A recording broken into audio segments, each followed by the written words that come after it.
Antara mainan emosi yang paling berjaya sampai sekarang, ramai orang tak tahu benda ni Syiah yang cipta. Satu cerita tuan-tuan, cerita Nabi nak wafat. Tuan-tuan biasa dengar kan, bila Nabi nak wafat, dia ceritakan dekat WhatsApp, dekat Facebook, orang hantar cerita ni. Kadang ustaz pun ceramah, dia kata masa Nabi nak wafat, Nabi pun suruh Ali dan Fatimah masuk dalam bilik. Semua orang kena keluar, Ali dengan Fatimah aja. Lama kemudian Nabi pun tarik nafas. Dia cerita tu pandai tau, dia sentuh emosi. Kita kan sayang ke Nabi, kita sedih dengar cerita tu. Nabi tarik nafas. Lepas tu Nabi kata, ummati, ummati, ummati. Nabi pun wafat. Biasa dengar tak cerita tuan-tuan? Biasa dengar ke tidak? Biasa kan? Yang kalau ada WhatsApp tu, dia kata, sebarkan kalau anda sayang kepada Nabi. Oh lama, kita pun sebar sebab kita sayang ke Nabi. Roper-ropernya Syiah buat cerita tu tuan-tuan. Syiah buat. Saya pun tak tahu mula-mula cerita. Saya pun share dekat orang dululah, zaman aku tak tahu. Bila aku dah tahu, silap orang lah. Saya cek dalam 5 kitab sirah. Nurul Yaqin, Fiqh Sirah An-Nabawiyah, Ibnu Hisham, Itmamul Wafa, Ar-Rahiqul Makhtum. Saya cek dalam banyak kitab sirah, tak ada satu pun riwayat yang menceritakan Nabi sebelum wafat Nabi sebut ummati, ummati. Memang tak ada. Rupa-rupanya Syiah punya kelentong. Kau tahu tak kenapa?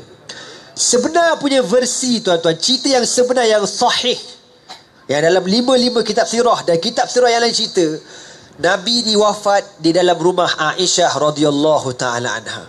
Sebelum Nabi wafat, Nabi sering bertanya dekat isteri dia, besok dekat rumah siapa ya, besok giliran rumah siapa ya. Setiap kali dekat isteri ni, Nabi akan tanya, besok isteri siapa ya. Jadi isteri Nabi faham, maknanya Nabi nak ke rumah Aisyah. Bila Nabi duduk dekat rumah Aisyah, Nabi tak tanya dah, besok giliran siapa ya. Nabi tak tanya dah soalan tu, ya. Sehinggalah pada saat-saat kewafatan Nabi SAW, Aisyah kata, aku baringkan Nabi di atas peha aku, dan aku ambil sebatang sugi daripada seorang sahabat ni, aku gigit sugi sampai lembut, aku bagi dekat Nabi. Nabi pun bersugi. Nabi kata, inna lil mauti sakarat, inna lil mauti sakarat. Nabi kata, sesungguhnya kematian ini sakarat, memabukkan, sakit kematian ni. Nabi kata, lama-lama tu Aisyah kata, Nabi sebut, ma'allazina an'amta alaihim minan nabiyyin wasiddiqin wasyuhada'i wassalihin Allahumma. Ini perkataan yang paling akhir, balil rafiqal a'la, balil rafiqal a'la, balil rafiqal a'la. Aisyah kata, masa itulah tangan Nabi jatuh sallallahu alaihi wasallam. Itu cerita sebenar tuan-tuan. Makna apa balil rafiqal a'la? Bahkan teman yang tertinggi, bahkan teman yang tertinggi, bahkan teman yang tertinggi, iaitulah Allah Subhanahu wa taala. Nabi tak sebut langsung ummati. Tuan-tuan tahu tak apa cerita sebenar? Cerita sebenar, Syiah nak buang nama Aisyah dalam cerita ni. Sebab dalam ramai-ramai isteri Nabi, yang paling Syiah benci Aisyah. Yang kedua Hafsah. Tahu kenapa? Sebab Aisyah anak kepada Abu Bakar As-Siddiq, Hafsah anak kepada Umar Al-Khattab radhiyallahu taala anhum ajmain. Syiah kata Abu Bakar ni punya cerdik. Ini Syiah cakap tuan-tuan, Syiah yang kurang hajar kata, Abu Bakar ni punya politik, dia punya baca panjang politik dia.